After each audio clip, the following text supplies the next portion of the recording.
wabarakatuh. Di sini saya dan teman-teman akan menjelaskan tentang perangkat pendukung teknologi informasi. Saya Nur Tairiani. Perkenalkan, nama saya Alisa Fatiyah dengan NIM 18105120068. Perkenalkan, saya Intan Fadila Herian dengan NIM 1810512077.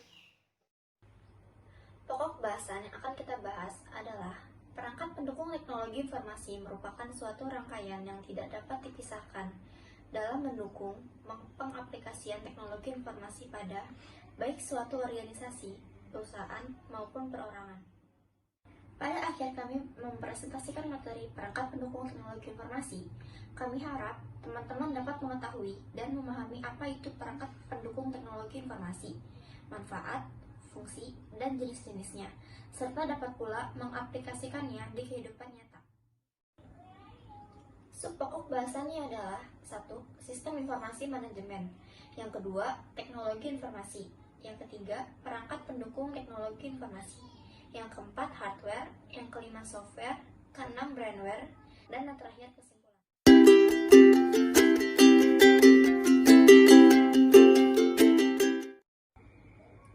Pengertian sistem informasi manajemen yaitu suatu sistem perencanaan bagian dari pengendalian internal suatu bisnis yang meliputi pemanfaatan manusia, dokumen, teknologi, dan prosedur oleh akuntansi manajemen untuk memecahkan masalah bisnis seperti biaya produk, layanan, atau suatu strategi bisnis.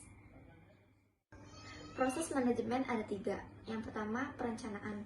Formulasi terinci untuk mencapai suatu tujuan akhir tertentu adalah aktivitas manajemen yang disebut perencanaan. Oleh karenanya, perencanaan mensyaratkan penetapan tujuan dan identifikasi metode untuk mencapai tujuan tersebut. Yang kedua, pengendalian. Perencanaan hanyalah setengah dari pertempuran. Setelah suatu rencana dibuat, rencana tersebut harus diimplementasikan dan manajer serta pekerja harus memonitor pelaksanaannya untuk memastikan rencana tersebut berjalan sebagaimana mestinya. Aktivitas manajerial untuk memonitor pelaksanaan rencana dan melakukan tindakan korektif sesuai kebutuhan disebut kebutuhan. Yang ketiga ada pengembalian keputusan. Proses pemilihan di antara berbagai alternatif disebut dengan proses pengambilan keputusan.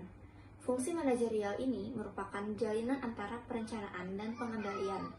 Manajer harus memilih di antara beberapa tujuan dan metode untuk melaksanakan tujuan yang dipilih. Hanya satu dari beberapa rencana yang dapat dipilih. Komentar serupa dapat dibuat berkenaan dengan fungsi pengendalian.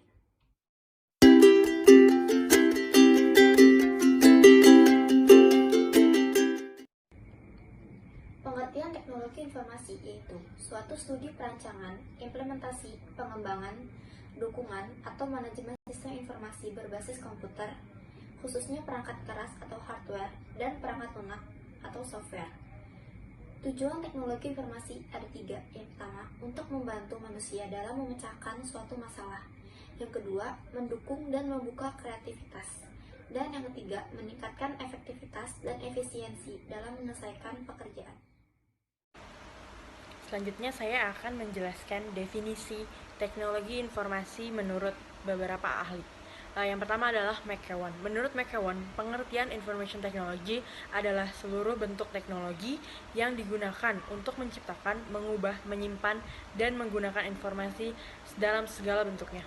Yang kedua, Haq dan Kin. Menurut Haq dan Kin, pengertian teknologi informasi adalah seperangkat alat yang membantu pekerjaan dengan informasi serta melakukan tugas-tugas yang berhubungan dengan pemrosesan informasi. Yang terakhir adalah Martin. Menurut Martin, TI tidak hanya terbatas pada hardware dan software yang digunakan untuk memproses dan menyimpan informasi, tapi juga mencakup teknologi komunikasi yang mengirimkan sebuah informasi. Fungsi teknologi informasi terdiri dari 6. Yang pertama, menangkap, mengolah, menghasilkan, menyimpan, mencari kembali, dan terakhir sebagai transmisi. Yang pertama, menangkap. TI dapat mengkompilasi catatan-catatan secara detail dari berbagai aktivitas, misalnya menerima input dari keyboard, scanner, mic, dan yang lainnya. Mengolah. TI dapat mengolah atau memproses data masukan yang diterima yang kemudian diubah menjadi informasi baru. Olah data ini bisa dalam bentuk konversi, menganalisis, menghitung, hingga penggabungan berbagai bentuk informasi dan data. Yang tiga, menghasilkan.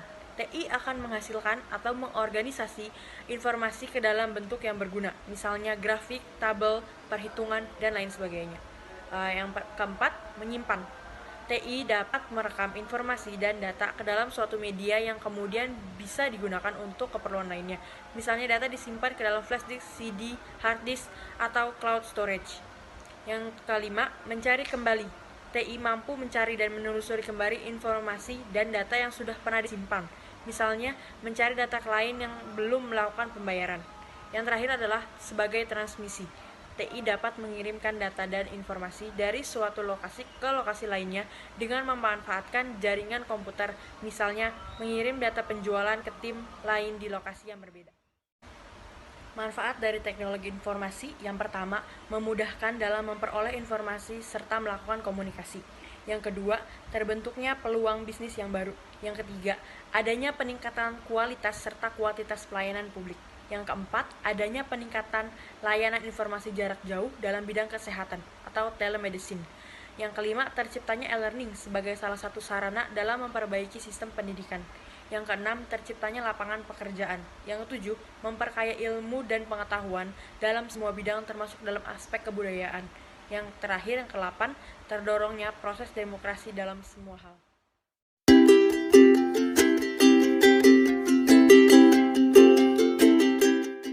Selanjutnya saya akan menjelaskan tentang perangkat pendukung teknologi informasi. Perangkat pendukung teknologi informasi. Perangkat pendukung teknologi informasi merupakan suatu rangkaian yang tidak dapat dipisahkan dalam mendukung pengaplikasian teknologi informasi pada baik suatu organisasi atau perusahaan maupun perorangan. Perangkat pendukung teknologi informasi meliputi 1. Perangkat keras atau hardware, 2. Perangkat lunak atau software, 3. Orang atau brainware. Selanjutnya, saya akan menjelaskan tentang hardware.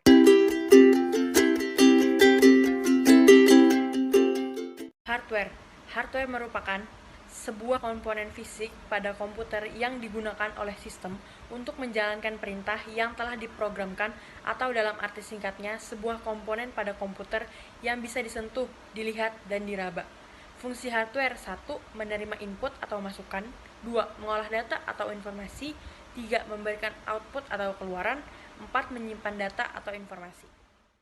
Selanjutnya, komponen utama hardware. Yang pertama adalah unit masukan, berfungsi sebagai alat untuk memasukkan data atau perintah ke dalam komputer.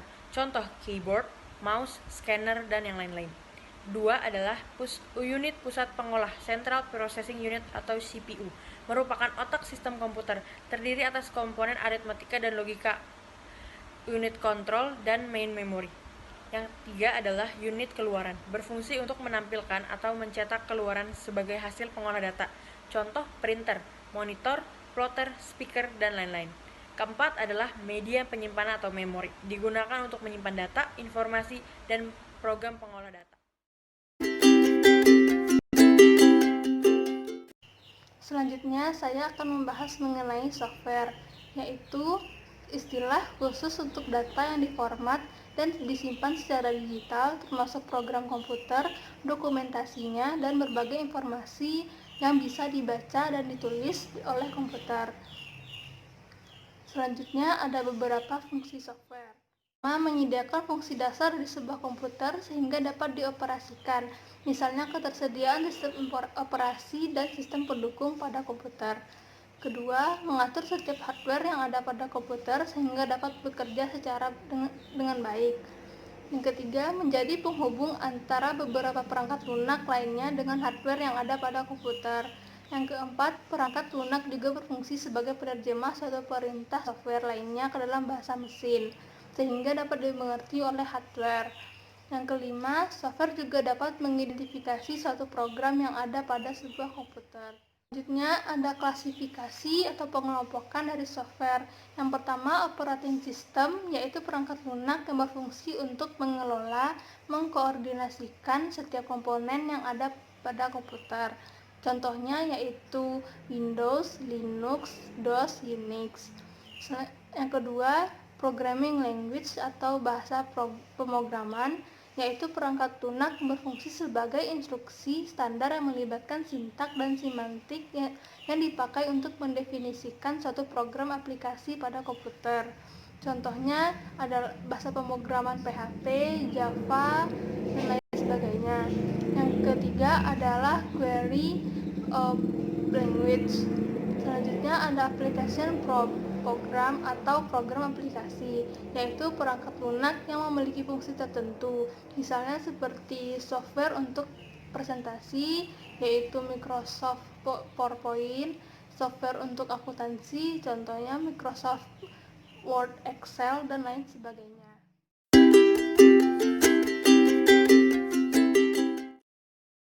Selanjutnya ada brandware. Brandware adalah orang yang menggunakan atau mengoperasikan sebuah perangkat komputer. Brandware sering juga disebut sebagai perangkat intelektual yang memakai dan menjelajahi kemampuan hardware ataupun software. Pengguna komputer bisa disebut juga dengan user. Ada beberapa macam pengguna komputer, yaitu programmer, administrator, dan operator. Dari brandware yaitu ada komponen-komponen dari brandware. Yang pertama, sistem analis, yaitu seseorang yang bertanggung jawab terhadap perencanaan dan penelitian dalam memilih perangkat lunak beserta dengan kebutuhan yang sesuai dengan organisasi bisnis atau perusahaan. Seorang analis harus memiliki keahlian seperti manajerial, teknis, analisis, dan interpersonal. Yang kedua ada programmer, yaitu seseorang yang memiliki kemampuan dan keahlian dalam menguasai salah satu atau lebih bahasa pemrograman dalam dunia komputerisasi.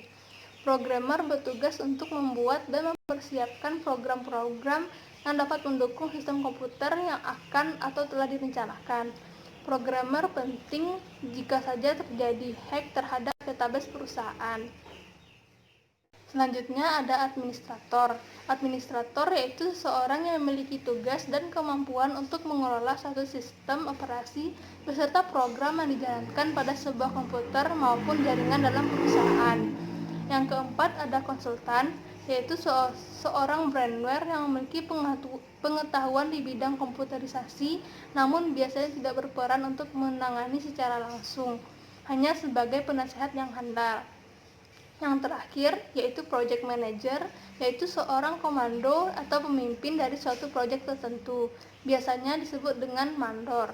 Dalam sebuah bisnis tentu saja ada beberapa proyek yang dipimpin oleh seorang project manager. Komponen ini penting sebagai bentuk pengendalian dan pengawasan. Dari penjabaran materi sebelumnya dapat disimpulkan sebagai berikut. Berbagai fasilitas yang terdiri dari hardware dan software untuk mendukung dan meningkatkan kualitas informasi bagi masyarakat dengan cepat dan berkualitas.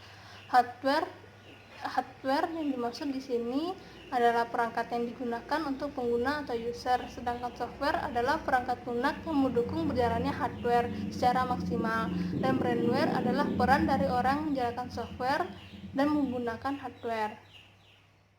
Sekian dari kelompok kami, saya sebagai perwakilan mengucapkan terima kasih. Assalamualaikum warahmatullahi wabarakatuh.